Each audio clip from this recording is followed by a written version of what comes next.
Economics മുതൽ international politics വരെ നീളുന്ന കൗതുകരമായ ഒരു യാത്രയിലേക്കാണ് നമ്മൾ ഇന്ന് കടക്കുന്നത്. ലോകം ഒരു ഗ്രാമമായി ചുരുങ്ങുമ്പോൾ അമേരിക്കൻ വിപണിയിലെ ഡോളർ കണക്കുകൾ നമ്മുടെ പോക്കറ്റിനെ എങ്ങനെ സ്വാധീനിക്കുന്നുവെന്നും പാകിസ്ഥാനിലെ കറാച്ചി നഗരത്തിലെ തെരുവുകളിൽ ഇന്നും ജീവിക്കുന്ന തമിഴ് മലയാളി സംസ്കാരത്തിന്റെ വേരുകൾ എങ്ങനെയെന്നും നമ്മൾ പരിശോധിക്കുന്നു. അത് മാത്രമല്ല, 5ാം വർഷത്തിലേക്ക് കടക്കുന്ന യുക്രൈൻ യുദ്ധം ആഗോളതലത്തിൽ ഉണ്ടാക്കുന്ന വലിയ മാറ്റങ്ങളും അഫ്ഗാൻ പാക് അതിർത്തിയിലെ സംഘർഷങ്ങളിൽ വൻ ശക്തികൾ നടത്തുന്ന കരുനീക്കങ്ങൾ ദക്ഷിണേഷ്യയെ എവിടെ എത്തിക്കുമെന്നും പരിശോധിക്കാം. ലോകത്തിന്റെ പല ഭാഗങ്ങളിൽ നടക്കുന്ന ഈ നിർണായക സംഭവ വികാസങ്ങൾ ഓരോന്നും എങ്ങനെയാണ് പരസ്പരം കണക്ട് ആയിരിക്കുന്നത് എന്ന് നോക്കാം. വെൽക്കം ടു ലോക.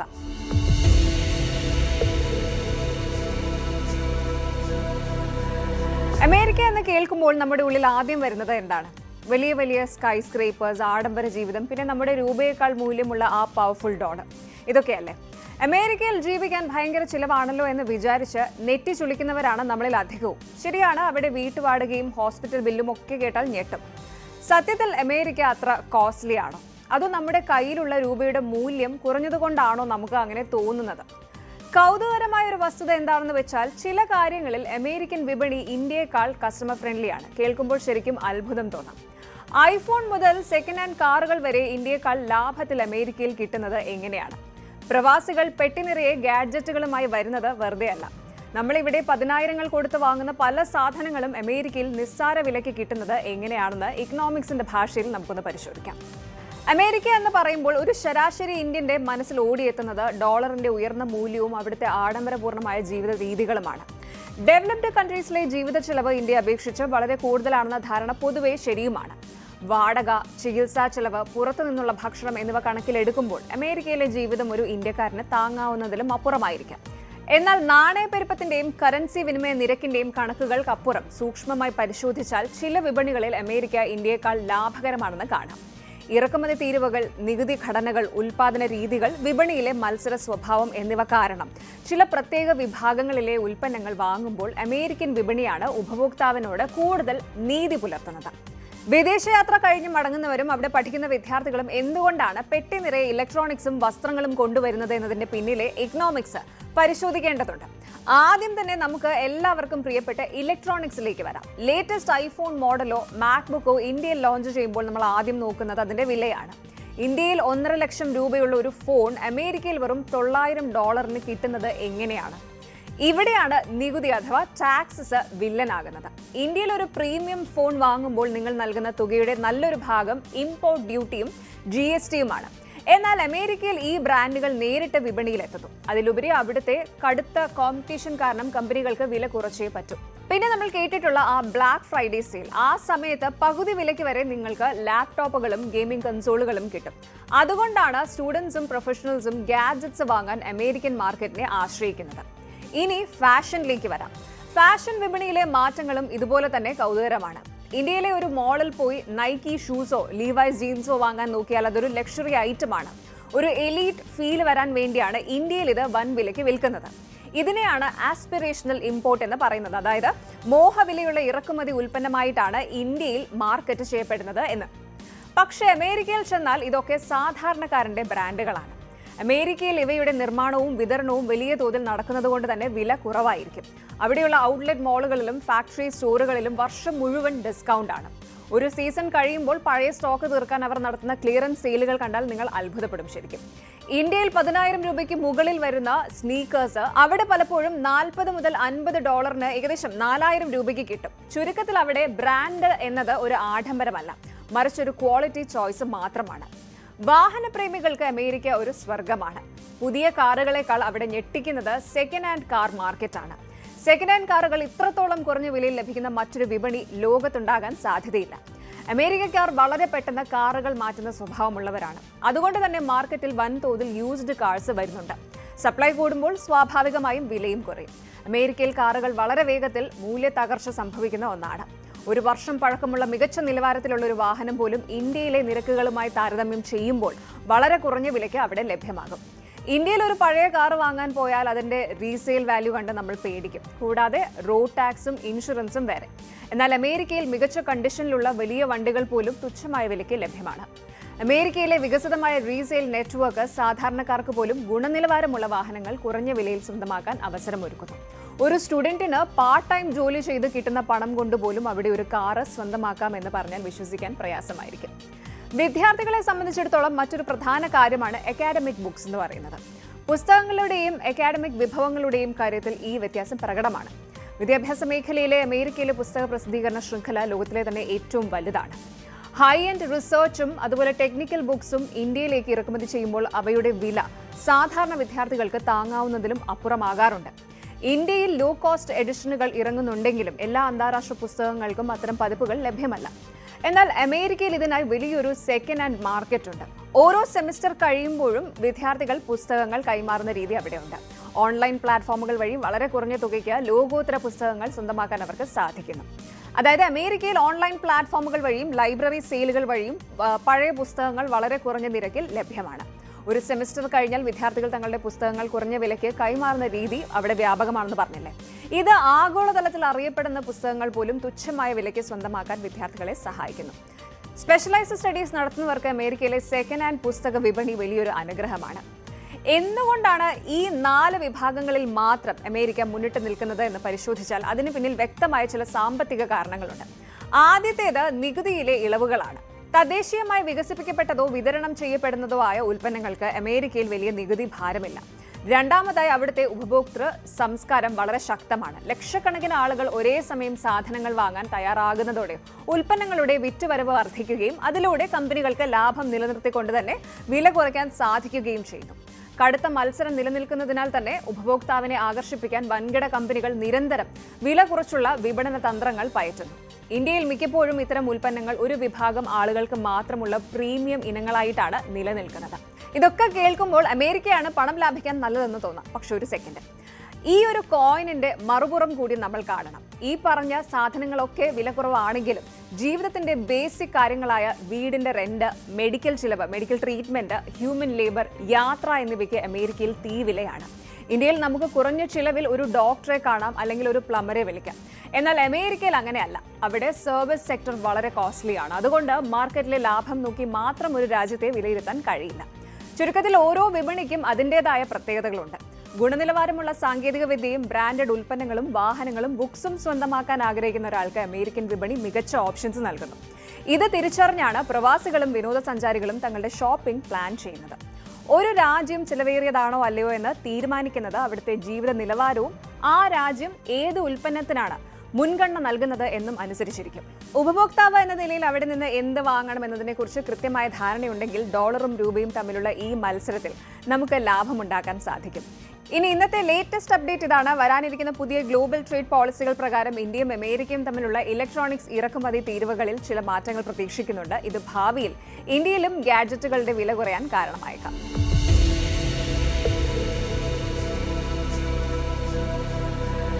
ഭൂപടത്തിൽ വരച്ച അതിർവരമ്പുകൾക്ക് മനുഷ്യന്റെ ഹൃദയബന്ധങ്ങളെ കീറിമുറിക്കാൻ കഴിയുമോ? കഴിഞ്ഞ കുറച്ച് ദിവസങ്ങളായി സോഷ്യൽ മീഡിയയിൽ ഒരു വീഡിയോ കാട്ടുതീ പോലെ പടരുകയാണ്. ശത്രുരാജ്യമെന്ന് നമ്മൾ വിളിക്കുന്ന പാകിസ്ഥാനിലെ കറാച്ചിയിൽ 100 വർഷത്തിലേറെയായി തമിഴ് സംസാരിക്കുന്ന, തമിഴ് സംസ്കാരം മുറുകെ പിടിക്കുന്ന ഒരു ജനത ഇന്നും ജീവിക്കുന്നുവെന്ന വാർത്ത ലോകത്തെ ശരിക്കും ഞെട്ടിച്ചിരിക്കുകയാണ്. പക്ഷേ കഥ അവിടെയും തീരുന്നില്ല. കറാച്ചിയിലെ തെരുവുകളിൽ ഒരു കാലത്ത് മലയാളം സജീവമായിരുന്നുവെന്നും അവിടെ മലബാറി എന്ന് കേൾക്കുമ്പോൾ പാകിസ്ഥാനികൾക്ക് ഇന്നും ഒരു പ്രത്യേക സ്നേഹമുണ്ടെന്നും നിങ്ങളിൽ എത്ര പേർക്കറിയാം? I went to Karachi. I could see a lot of Malayalis there. What? Yeah, Malayalis there. Those people who had gone for, trade and commerce before the partition. And many of them wanted to come back to Kerala. They speak Malayalam? Yeah, they speak Malayalam. They are kith and kin are in Kerala. Many couldn't come back to India. By that time, things had worsened between India and Pakistan. Okay. So, I mean, there were a lot of connects which I get it. അപ്പോൾ രാഷ്ട്രീയവും യുദ്ധങ്ങളും വിഭജനവും തകർക്കാൻ ശ്രമിച്ചിട്ടും പച്ചപിടിച്ചു നിൽക്കുന്ന ആ സാംസ്കാരിക തുരുത്തുകളിലേക്ക് നമുക്കൊന്ന് പോയി വരാം. ഇൻസ്റ്റഗ്രാമിൽ വൈറലായ ആ വീഡിയോ ശ്രദ്ധിച്ചാൽ നമുക്ക് കാണാം കറാച്ചിയിലെ തിരക്കേറിയ തെരുവുകൾക്കിടയിൽ തനത് തമിഴ് ശൈലിയിലുള്ള ഒരു ഗ്രാമം. അവിടെ മാരിയമ്മൻ കോവിലുണ്ട്, പൂജകളുണ്ട്, പ്രായമായ അമ്മൂമ്മമാർ തമിഴിൽ സംസാരിക്കുന്നുണ്ട്. വിഭജനത്തിന് മുൻപ്, അതായത് ബ്രിട്ടീഷ് ഭരണകാലത്ത് മദ്രാസ് പ്രസിഡൻസിയിൽ നിന്ന് കറാച്ചി തുറമുഖത്ത് ജോലിക്കായി പോയവരാണ് ഈ കുടുംബങ്ങൾ. അതിശയകരമായ കാര്യം എന്താണെന്ന് വെച്ചാൽ വിഭജനത്തിന്റെ കനലുകൾക്കിടയിലും അവർ തങ്ങളുടെ ഭാഷയും വിശ്വാസവും ഉപേക്ഷിച്ചില്ല. ഇന്നും വീടിനുള്ളിൽ അവർ സംസാരിക്കുന്നത് തമിഴാണ്. പുറത്തിറങ്ങിയാൽ അവർ പാകിസ്ഥാനികളാണ്, പക്ഷേ ഉള്ളിൽ അവർ ഇന്നും ആ പഴയ ദക്ഷിണേന്ത്യൻ വേരുകൾ കാത്തു സൂക്ഷിക്കുന്നുണ്ട്. മാരിയമ്മൻ കോവിലിലെ മണികിലുക്കം ഇന്നും കറാച്ചിയിൽ മുഴങ്ങുന്നു എന്നത് സഹവർത്തിത്വത്തിന്റെ വലിയൊരു പാഠം തന്നെയാണ്. ഇനി നമുക്ക് മലയാളികളിലേക്ക് വരാം. ലോകത്തിന്റെ ഏത് കോണിൽ ചെന്നാലും അവിടെ ഒരു മലയാളി കാണുമെന്ന തമാശ പാകിസ്ഥാന്റെ കാര്യത്തിലും ശരിയാണ്.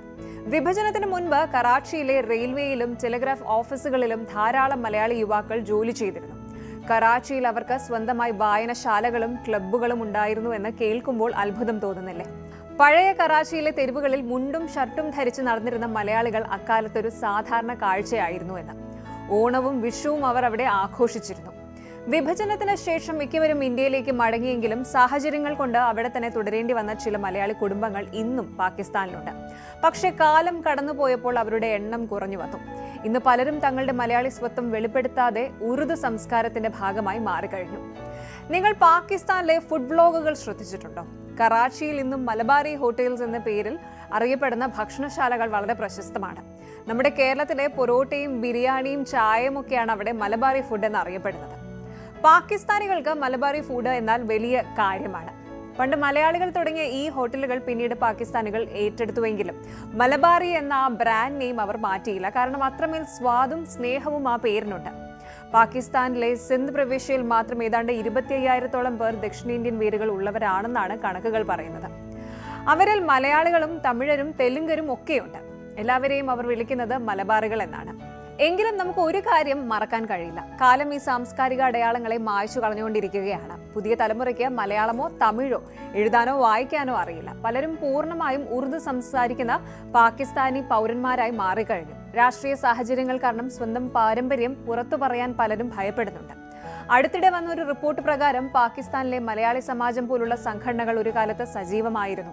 എന്നാൽ ഇന്ന് അത്തരം കൂട്ടായ്മകൾ പേരിന് പോലും അവിടെയില്ല. എങ്കിലും ചെന്നൈയിലെ പെരമ്പൂരിൽ പാകിസ്ഥാൻ വംശജർക്ക് ഭൂമിയുള്ളതുപോലെ കറാച്ചിയിലെ മണ്ണിലും നമ്മുടെ കേരളത്തിന്റെ ഒരു സ്പർശം ഇന്നും അവശേഷിക്കുന്നുണ്ട് എന്നത് ചരിത്രപരമായ ഒരു കൗതുകം തന്നെയാണ്.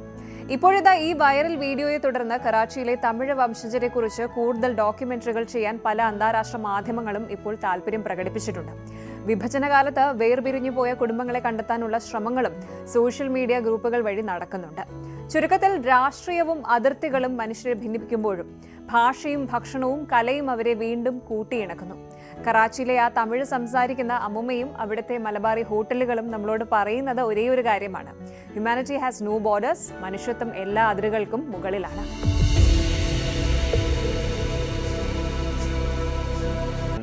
ഒന്ന് ചിരിക്കാൻ പോലും തയ്യാറാകും.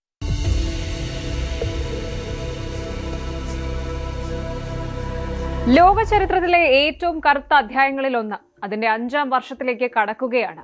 2022 ഫെബ്രുവരി 24 തുടങ്ങിയ റഷ്യ യുക്രൈൻ യുദ്ധത്തിന് ഇന്ന് 4ാം വർഷം തികയുമ്പോൾ ലോകം പഴയതുപോലെയല്ല. 1400-ലധികം ദിവസങ്ങൾ പിന്നിടുമ്പോൾ പുറത്തുവരുന്ന കണക്കുകൾ ഏതൊരു മനുഷ്യനെയും ഞെട്ടിക്കുന്നതാണ്. ഏതാണ്ട് 12 ലക്ഷത്തിലധികം റഷ്യൻ സൈനികർ കൊല്ലപ്പെടുകയോ പരിക്കേൽക്കുകയോ ചെയ്തു എന്നാണ് റിപ്പോർട്ടുകൾ പറയുന്നത്. യുക്രൈൻ എന്ന രാജ്യം തകർക്കപ്പെട്ടു. ലക്ഷക്കണക്കിന് ആളുകൾ അഭയാർത്ഥികളായി. പക്ഷേ യുദ്ധം അവസാനിക്കുന്ന ലക്ഷണമേ ഇല്ല. വൊളോഡിമർ സെലൻസ്കിയുടെ പോരാട്ട വീര്യവും ഡൊണാൾഡ് ട്രംപിന്റെ പുതിയ US നയങ്ങളും ഇന്ത്യയുടെ മധ്യസ്ഥ ശ്രമങ്ങളും ഈ യുദ്ധത്തെ എങ്ങോട്ടാണ് എത്തിക്കുന്നത്? യൂറോപ്പിന്റെ ഭാവി തന്നെ മാറ്റിമറിച്ച ഈ സംഘർഷത്തിന്റെ ഏറ്റവും പുതിയ അപ്ഡേറ്റ്സ് ഒന്ന് പരിശോധിക്കാം. 4 വർഷം പൂർത്തിയാകുമ്പോൾ റഷ്യയ്ക്ക് എന്ത് നേടാൻ കഴിഞ്ഞു? റിപ്പോർട്ടുകൾ പ്രകാരം യുക്രൈന്റെ ഏകദേശം 20% ഭൂമി ഇപ്പോഴും റഷ്യൻ നിയന്ത്രണത്തിലാണ്. ക്രിമിയയും ഡോൺബാസ് മേഖലയുടെയും 80% ഇതിൽപ്പെടും. പക്ഷേ ഈ മണ്ണ് പിടിച്ചെടുക്കാൻ പുടിൻ നൽകേണ്ടി വന്ന വില വളരെ വലുതാണ്. CSISന്റെ കണക്കനുസരിച്ച് 1.2 മില്യൺ റഷ്യൻ കാഷ്വാലിറ്റീസ് ഉണ്ടായിട്ടുണ്ട്. യുക്രൈനിൽ നടന്ന നാശനഷ്ടങ്ങൾ കണക്കാക്കാൻ പോലും കഴിയാത്തത്ര വലുതാണ്. 2ാം ലോക മഹായുദ്ധത്തിന് ശേഷം യൂറോപ്പ് കണ്ട ഏറ്റവും വലിയ മാനുഷിക ദുരന്തമാണിത്. എന്നിട്ടും സെലൻസ്കി തോറ്റുകൊടുക്കാൻ തയ്യാറല്ല. പുടിൻ എന്നത് ഒരു വ്യക്തിയല്ല, അതൊരു യുദ്ധം തന്നെയാണെന്ന് സെലൻസ്കി ട്രംപിനോട് പറയുന്നു. ലോകം മറ്റ് പല പ്രതിസന്ധികളിലേക്കും ശ്രദ്ധ തിരിച്ചിട്ടും യുക്രൈൻ ഇന്നും പോരാടുന്നത് സ്വന്തം നിലനിൽപ്പിന് വേണ്ടിയാണ്. റഷ്യയുടെ പൂർണ്ണ തോതിലുള്ള അധിനിവേശത്തിന്റെ 4ാം വാർഷികത്തിന്റെ തലേന്ന് CNN നൽകിയ അഭിമുഖത്തിൽ യുക്രൈനിയൻ പ്രസിഡന്റ് വൊളോഡിമർ സെലൻസ്കി നടത്തിയ പരാമർശങ്ങൾ വെറും ഒരു രാഷ്ട്രീയ പ്രസ്താവനയല്ല, മറിച്ച് വരാനിരിക്കുന്ന ഒരു ആഗോള രാഷ്ട്രീയ മാറ്റത്തെ മുൻകൂട്ടി കണ്ടുകൊണ്ടുള്ള കൃത്യമായ തന്ത്രമാണ്. ഈ യുദ്ധത്തിന്റെ ഗതിവിഗതികൾ നിർണ്ണയിക്കുന്നതിൽ അമേരിക്ക എന്ന വൻ ശക്തിക്കുള്ള പങ്ക് നിർണായകമാണ്. പ്രത്യേകിച്ചും അമേരിക്കൻ രാഷ്ട്രീയത്തിൽ ഡൊണാൾഡ് ട്രംപിന്റെ സ്വാധീനം വർദ്ധിച്ചു വരുന്ന സാഹചര്യത്തിൽ സെലൻസ്കിയുടെ വാക്കുകൾ ട്രംപിനെ നേരിട്ട് അഭിസംബോധന ചെയ്യുന്നതായിരുന്നു. യുക്രൈൻ വെറുമൊരു യുദ്ധഭൂമി അല്ലെന്നും അത് ജനാധിപത്യ മൂല്യങ്ങളുടെ സംരക്ഷണ കേന്ദ്രമാണെന്നും ട്രംപിനെ ബോധ്യപ്പെടുത്താനാണ് സെലൻസ്കി ശ്രമിക്കുന്നത്. ജനാധിപത്യം സംരക്ഷിക്കാൻ ഒരു വ്യക്തിക്കെതിരെ, അതായത് പുടിനെതിരെ പോരാടുന്ന ഒരു രാജ്യത്തിനൊപ്പം നിൽക്കാൻ ട്രംപിന് സാധിക്കണമെന്നാണ് അദ്ദേഹം ആവശ്യപ്പെടുന്നത്. ഇവിടെ പുടിൻ എന്നത് ഒരു വ്യക്തിയല്ല, മറിച്ച് യുദ്ധത്തിന്റെ തന്നെ പര്യായമാണെന്നാണ് സെലൻസ്കി അടിവരയിട്ട് പറയുന്നത്. പുടിൻ ഒരു രാഷ്ട്രീയ നേതാവല്ലെന്നും അദ്ദേഹം തന്നെ ഒരു യുദ്ധമാണെന്നും പറയുന്നതിലൂടെ ചർച്ചകളിലൂടെയോ വിട്ടുവീഴ്ചയിലൂടെയോ അവസാനിപ്പിക്കാവുന്ന ഒന്നല്ല റഷ്യൻ നീക്കങ്ങളെന്ന് ലോകത്തെ ബോധ്യപ്പെടുത്താൻ യുക്രൈൻ ശ്രമിക്കുന്നു. ഈ യുദ്ധത്തിന്റെ ഗതി മാറ്റാൻ പോകുന്ന ഏറ്റവും വലിയ ഫാക്ടർ അമേരിക്കൻ രാഷ്ട്രീയം തന്നെയാണ്. ബൈഡൻ ഭരണകൂടം $175 ബില്യൺ സഹായം യുക്രൈന് നൽകിയെങ്കിൽ 2025 അധികാരമേറ്റ ട്രംപ് ഭരണകൂടം കടുത്ത നിലപാടിലാണ്. ഫ്രഷ് മിലിറ്ററി ഗ്രാന്റുകൾ സസ്പെൻഡ് ചെയ്ത ട്രംപ് 2026 ജൂണോടെ ഒരു സെറ്റിൽമെന്റിലെത്താൻ യുക്രൈനെ സമ്മർദ്ദത്തിലാക്കുകയാണ്. യുദ്ധം 5ാം വർഷത്തിലേക്ക് കടക്കുമ്പോൾ യുക്രൈന്റെ മുൻപിലുള്ള ഏറ്റവും വലിയ വെല്ലുവിളി അന്താരാഷ്ട്ര പിന്തുണയിൽ ഉണ്ടാകുന്ന കുറവാണ്. വരാനിരിക്കുന്ന US സ്റ്റേറ്റ് ഓഫ് യൂണിയൻ പ്രസംഗത്തിൽ ട്രംപ് കീവിന് അനുകൂലമായ നിലപാട് സ്വീകരിക്കുമെന്ന് സെലൻസ്കി പ്രത്യാശ പ്രകടിപ്പിക്കുന്നുണ്ട്. എന്നാൽ റഷ്യൻ പ്രസിഡന്റ് വ്ളാഡിമിർ പുടിനുമേൽ ട്രംപ് വേണ്ടത്ര സമ്മർദ്ദം ചെലുത്തുന്നില്ല എന്ന യാഥാർത്ഥ്യം സെലൻസ്കി തുറന്നു പറയുന്നു. യുദ്ധം അവസാനിപ്പിക്കാൻ ആഗ്രഹിക്കുന്നുണ്ടെന്ന് ട്രംപ് ആവർത്തിക്കുമ്പോഴും അത് യുക്രൈന്റെ ഭൂമി റഷ്യക്ക് വിട്ടുകൊടുത്തുകൊണ്ടാവരുത് എന്ന കർശന നിലപാടിലാണ് കീവ്. റഷ്യൻ ആവശ്യങ്ങൾക്ക് വഴങ്ങുന്നത് വെറും ഒരു ഉടമ്പടിയല്ല, മറിച്ച് യുക്രൈൻ എന്ന രാഷ്ട്രത്തിന്റെ തന്നെ അന്ത്യമായിരിക്കുമെന്ന് സെലൻസ്കി ഭയപ്പെടുന്നു. പുടിന് വേണ്ടത് വിട്ടുകൊടുത്താൽ തങ്ങൾക്ക് എല്ലാം നഷ്ടപ്പെടുമെന്നും ജനങ്ങൾക്ക് ഒന്നുകിൽ പലായനം ചെയ്യേണ്ടി വരും, അല്ലെങ്കിൽ റഷ്യൻ ഭരണകൂടത്തിന് കീഴിൽ അടിമകളായി കഴിയേണ്ടി വരുമെന്നും അദ്ദേഹം മുന്നറിയിപ്പ് നൽകുന്നു. അതായത് ഭൂമി വിട്ടുകൊടുത്തുകൊണ്ടുള്ള ഒരു സമാധാനത്തിന് സെലൻസ്കി തയ്യാറല്ല. ട്രംപിന് പുടിനെ അറിയില്ല എന്നാണ് സെലൻസ്കി തുറന്നടിക്കുന്നത്. പുടിന്റെ മുൻപിൽ മുട്ടുമടക്കിയാൽ യുക്രൈൻ എന്ന രാജ്യം തന്നെ ഇല്ലാതാകുമെന്ന് അദ്ദേഹം ഭയപ്പെടുന്നു. അമേരിക്കൻ പിന്തുണ കുറയുമ്പോൾ യുക്രൈൻ കൂടുതൽ പ്രതിസന്ധിയിലാവുകയാണ്. ഇനി ഈ യുദ്ധം യൂറോപ്പിനെ എങ്ങനെ മാറ്റിമറിച്ചു എന്ന് നോക്കാം. പ്രധാനമായും 3 മാറ്റങ്ങളാണ് ഉണ്ടായിട്ടുള്ളത്. ഒന്ന്, സ്ട്രെങ്തൻഡ് നേറ്റോ. റഷ്യയെ പേടിച്ച് ഫിൻലൻഡും സ്വീഡനും നേറ്റോയിൽ ചേർന്നു. യൂറോപ്യൻ രാജ്യങ്ങൾ അവരുടെ ഡിഫൻസ് ബജറ്റ് വൻതോതിൽ വർദ്ധിപ്പിച്ചു. 2, എനർജി ഇൻഡിപെൻഡൻസ് ആണ്. റഷ്യൻ ഗ്യാസിനെ മാത്രം ആശ്രയിച്ചിരുന്ന യൂറോപ്പ് ഇന്ന് അമേരിക്കയിൽ നിന്നും ഖത്തറിൽ നിന്നും എനർജി ഇറക്കുമതി ചെയ്യുന്നുണ്ട്. പുടിന്റെ എനർജി ബ്ലാക്ക്മെയിലിംഗ് ഇനി നടപ്പില്ല എന്നർത്ഥം. 3ാമതായിട്ട് മൈഗ്രേഷൻ ക്രൈസിസ് ആണ്. 2ാം ലോക മഹായുദ്ധത്തിന് ശേഷം യൂറോപ്പ് കണ്ട ഏറ്റവും വലിയ അഭയാർത്ഥി പ്രവാഹമാണിത്. ഏതാണ്ട് 6.9 മില്യൺ യുക്രൈൻകാർ മറ്റ് രാജ്യങ്ങളിലേക്ക് പലായനം ചെയ്തു എന്നാണ് കണക്കുകൾ സൂചിപ്പിക്കുന്നത്. ഇത് യൂറോപ്പിന്റെ സാമ്പത്തിക സാമൂഹിക മേഖലകളിൽ വലിയ മാറ്റങ്ങൾ ഉണ്ടാക്കി. ഇതിനിടയിൽ ഇന്ത്യയുടെ നിലപാട് ലോകം ശ്രദ്ധയോടെയാണ് കാണുന്നത്. വിഭജനത്തിന് ശേഷം നടന്ന വോട്ടെടുപ്പുകളിൽ നിന്ന് വിട്ടുനിന്ന ഇന്ത്യ റഷ്യയിൽ നിന്ന് ക്രൂഡ് ഓയിൽ വാങ്ങുന്നത് തുടരുന്നുണ്ട്. പക്ഷേ പ്രധാനമന്ത്രി നരേന്ദ്രമോദി പുടിനോടും സെലൻസ്കിയോടും നേരിട്ട് സംസാരിച്ചുകൊണ്ട് ഒരു മധ്യസ്ഥന്റെ റോൾ ഏറ്റെടുക്കാൻ ശ്രമിക്കുന്നുണ്ട്. ഇതൊരു യുദ്ധത്തിന്റെ യുഗമല്ല എന്ന മോദിയുടെ വാക്കുകൾ ആഗോളതലത്തിൽ വലിയ സ്വാധീനം ചെലുത്തിയിട്ടുണ്ട്. ഒരുപക്ഷേ ഇന്ത്യയുടെ ഇടപെടൽ ഈ യുദ്ധം അവസാനിപ്പിക്കാൻ സഹായിച്ചേക്കാം. ഇനി യുദ്ധഭൂമിയിൽ നിന്ന് വരുന്ന പുതിയ വാർത്ത പ്രകാരം യുക്രൈൻ സൈന്യം ചില മേഖലകളിൽ റഷ്യയെ പ്രതിരോധിക്കുന്നുണ്ട്. 400 ചതുരശ്ര കിലോമീറ്റർ തിരിച്ചു പിടിച്ചതായി commander in chief Oleksandr Syrskyi അവകാശപ്പെടുന്നു. പക്ഷേ റഷ്യ കൂടുതൽ സൈന്യത്തെ അണിനിരത്തി പുതിയ ആക്രമണങ്ങൾക്ക് തയ്യാറെടുക്കുകയാണ്. വരാനിരിക്കുന്ന മാസങ്ങൾ നിർണായകമാണ്. ജൂൺ 2026 മുൻപ് ഒരു തീരുമാനമുണ്ടായില്ല എങ്കിൽ യുദ്ധം ഇനിയും വർഷങ്ങളോളം നീണ്ടു നിന്നേക്കാം. നയതന്ത്ര തലത്തിൽ കാര്യങ്ങൾ ഇപ്പോഴും നിശ്ചലാവസ്ഥയിലാണ്. ജനീവയിൽ അമേരിക്കയുടെ മധ്യസ്ഥതയിൽ നടന്ന സമാധാന ചർച്ചകൾ പരാജയപ്പെട്ടത് ഇതിന്റെ ഉദാഹരണമാണ്. സമാധാനം എന്ന വാക്ക് പലതവണ ചർച്ചകളിൽ ഉയരുന്നുണ്ടെങ്കിലും ഒരു വെടിനിർത്തലിലേക്ക് എത്താനുള്ള താല്പര്യം റഷ്യയുടെ ഭാഗത്തു നിന്നും ഉണ്ടാകുന്നില്ല. ഈ ഘട്ടത്തിലാണ് യൂറോപ്യൻ രാജ്യങ്ങളുടെ നിലപാട് നിർണായകമാകുന്നത്. അമേരിക്കൻ പിന്തുണയിൽ എന്തെങ്കിലും മാറ്റമുണ്ടായാൽ യൂറോപ്പ് ഒറ്റക്കെട്ടായി നിൽക്കേണ്ടതുണ്ട്. എന്നാൽ യൂറോപ്യൻ യൂണിയനിലുള്ള ആഭ്യന്തര ഭിന്നതകൾ ഇതിന് തടസ്സമാകുന്നു. പ്രത്യേകിച്ച് ഹംഗറിയെ പോലെയുള്ള രാജ്യങ്ങളുടെ വിദേശ നയം യുക്രൈൻ അനുകൂല നിലപാടുകളെ പലപ്പോഴും ദുർബലപ്പെടുത്തുന്നുണ്ട്. ബ്രസൽസിൽ നടന്ന ചർച്ചകളിൽ ഹംഗറിയുടെ വിദേശകാര്യമന്ത്രി വിമർശിക്കപ്പെട്ടത് ഇതിന്റെ തെളിവാണ്. രാഷ്ട്രീയം യുക്രൈന്റെ നിലനിൽപ്പിനെ ബാധിക്കുന്ന തരത്തിൽ മാറുമ്പോൾ അത് ജനാധിപത്യ ലോകത്തിന്റെ പരാജയമായി മാറുമെന്ന് നിരീക്ഷകർ വിലയിരുത്തുന്നു. 5ാം വർഷത്തിലേക്ക് ഈ യുദ്ധം നീളുമ്പോൾ ഒരു കാര്യം വ്യക്തമാണ്. ഇതൊരു രാജ്യത്തിന്റെ മാത്രം പോരാട്ടമല്ല. ഇത് ജനാധിപത്യവും സ്വച്ഛാധിപത്യവും തമ്മിലുള്ള ഏറ്റുമുട്ടലാണ്. യുക്രൈൻ വീണാൽ അത് യൂറോപ്പിന്റെ തന്നെ വീഴ്ചയായിരിക്കും. സെലൻസ്കി ചോദിക്കുന്നത് ഇതാണ്: നമ്മൾ ഈ നീതികേടിനെ കണ്ടില്ലെന്ന് നടിക്കണം. ഭാവിയിൽ എന്ത് സംഭവിക്കുമെന്ന ചോദ്യത്തിന് കൃത്യമായ ഉത്തരം ആർക്കും നൽകാനില്ല. റഷ്യ മറ്റൊരു അധിനിവേശം നടത്തില്ലെന്ന പ്രവചനങ്ങളെ സെലൻസ്കി തള്ളിക്കളയുന്നത് അനുഭവങ്ങളുടെ വെളിച്ചത്തിലാണ്. പുടിൻ വീണ്ടും ആക്രമണം നടത്തിയാൽ ലോകം എന്തു ചെയ്യുമെന്നതിന് വ്യക്തമായ മറുപടിയാണ് ഓരോ യുക്രൈൻ പൗരനും ആഗ്രഹിക്കുന്നത്. ഇത് യുക്രൈന്റെ മാത്രം യുദ്ധമല്ലെന്നും ഇത് ലോകക്രമത്തിന്റെ നിലനിൽപ്പിനായുള്ള പോരാട്ടമാണെന്നും അദ്ദേഹം വിശ്വസിക്കുന്നു. സമാധാന ചർച്ചകൾ നടക്കുമ്പോഴും ആയുധബലം വർദ്ധിപ്പിക്കേണ്ടി വരുന്നത് യുക്രൈനെ സംബന്ധിച്ചിടത്തോളം നിലനിൽപ്പിന്റെ ആവശ്യകതയാണ്. ഈ 5ാം വർഷത്തിലേക്ക് യുദ്ധം പ്രവേശിക്കുമ്പോൾ ലോകത്തിന് മുൻപിലുള്ളത് വലിയൊരു ചോദ്യചിഹ്നമാണ്. ഒരു പരമാധികാര രാഷ്ട്രത്തെ അധിനിവേശം വഴി ഇല്ലാതെയാക്കാൻ ശ്രമിക്കുന്ന ശക്തികളെ കണ്ടില്ലെന്ന് വെക്കാൻ ലോകത്തിന് സാധിക്കുമോ? യുക്രൈന്റെ വീഴ്ച ജനാധിപത്യത്തിന്റെ വീഴ്ചയാകുമോ? സെലൻസ്കി ആവശ്യപ്പെടുന്ന പിന്തുണ ആയുധങ്ങളിലൂടെ മാത്രമല്ല, മറിച്ച് മൂല്യങ്ങളിലൂടെ കൂടിയുള്ളതാണ്. പുടിൻ എന്ന വ്യക്തിയും അദ്ദേഹം പ്രതിനിധീകരിക്കുന്ന യുദ്ധവ്യവസ്ഥയും പരാജയപ്പെടാത്ത പക്ഷം ലോകം ഇനി ഒരിക്കലും സുരക്ഷിതമായിരിക്കില്ല എന്ന ശക്തമായ സന്ദേശമാണ് യുക്രൈൻ പ്രസിഡന്റ് നൽകുന്നത്. റഷ്യ-യുക്രൈൻ യുദ്ധം 5ാം വർഷത്തിലേക്ക് കടക്കുമ്പോൾ ചരിത്രം ആരുടെ പക്ഷത്തായിരിക്കുമെന്ന് ലോക നേതാക്കളുടെ വരാനിരിക്കുന്ന തീരുമാനങ്ങളെ ആശ്രയിച്ചിരിക്കും.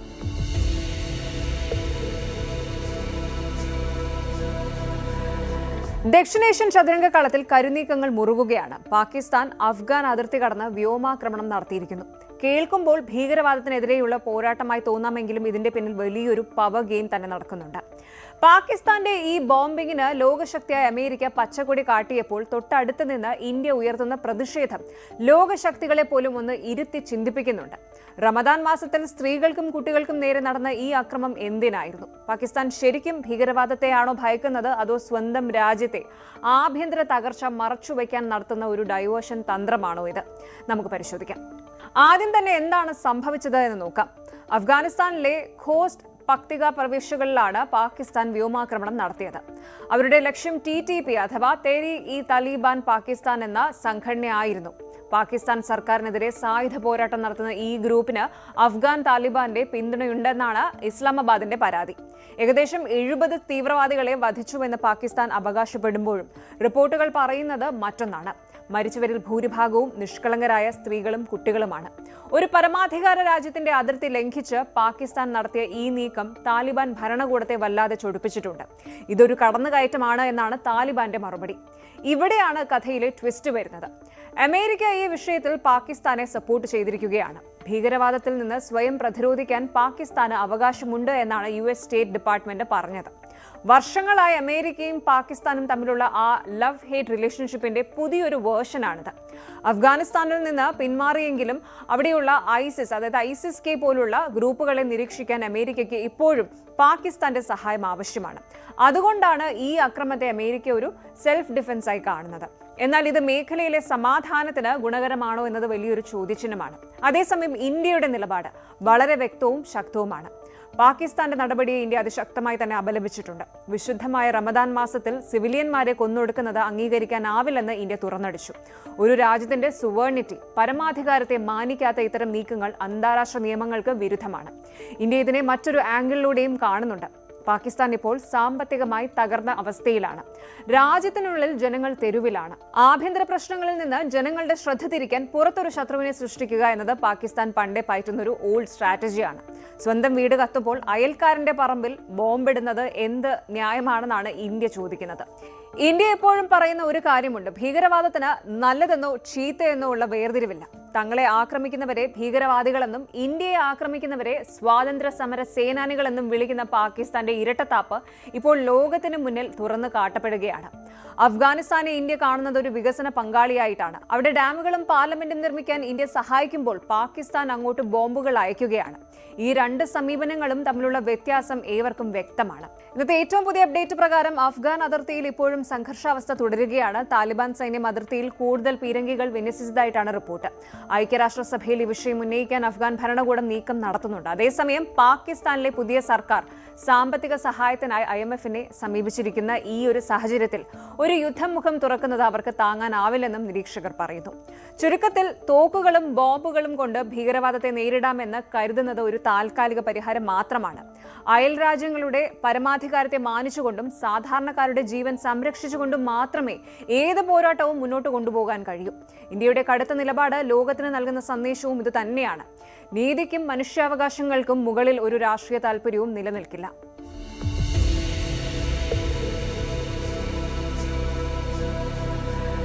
വിപണിയിലെ ലാഭനഷ്ടങ്ങളും രാഷ്ട്രീയത്തിലെ അധികാര വടംവലികളും യുദ്ധത്തിന്റെ കറുത്ത നിഴലുകളും ഒരു വശത്ത് നിലനിൽക്കുമ്പോഴും മനുഷ്യത്വം ഇന്നും അതിരുകൾക്കപ്പുറം ഒഴുകിക്കൊണ്ടിരിക്കുന്നു എന്ന യാഥാർത്ഥ്യമാണ് ഈ വാർത്തകളെല്ലാം നമുക്ക് നൽകുന്ന ഏറ്റവും വലിയ പ്രത്യാശ എന്ന് പറയുന്നത്. വിഭജിക്കപ്പെട്ട ഭൂപടങ്ങൾക്കിടയിലും പച്ചപിടിച്ചു നിൽക്കുന്ന സംസ്കാരവും തകർച്ചയിൽ നിന്ന് ഉയർത്തെഴുന്നേൽക്കാൻ ശ്രമിക്കുന്ന രാഷ്ട്രങ്ങളും നമുക്ക് നൽകുന്നത് അതിജീവനത്തിന്റെ വലിയ പാഠങ്ങളാണ്.